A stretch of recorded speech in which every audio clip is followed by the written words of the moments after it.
Magandang buhay!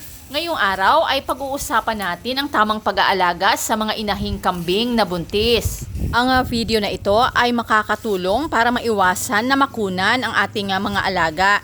Bagamat sa ngayon ay tatatlo pa lang ang aming mga alaga, ay medyo matagal-tagal na rin naman akong nag-aalaga ng kambing. Kaya disclaimer lamang po, ang aking mga ibabahagi sa inyo ay batay lamang sa aking mga naging karanasan sa pag-aalaga ng mga kambing. Sa pag-aalaga ng mga kambing na buntis, ang unang-una natin na isaalang-alang ay ang tamang pakain. Dapat ay nakakakain sila ng mga sariwang damo. Dito ay makukuha nila ang tamang nutrisyon na kailangan ng kanilang katawan sa kanilang pagbubuntis.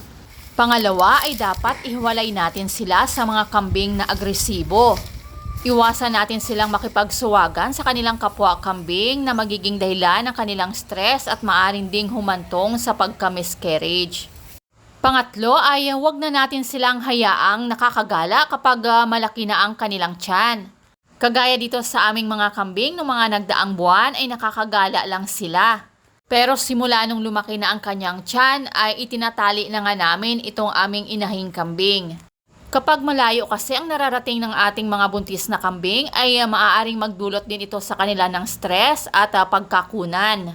Minsan ay hindi rin naiiwasan na napaglalaruan at napagkakatuwaan din sila ng mga bata.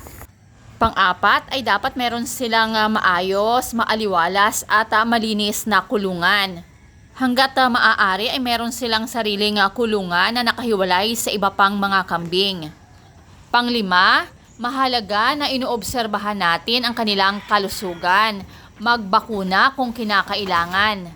Kapag sila ay nanghihina at walang ganang kumain, ay kailangan natin silang bigyan ng pansin.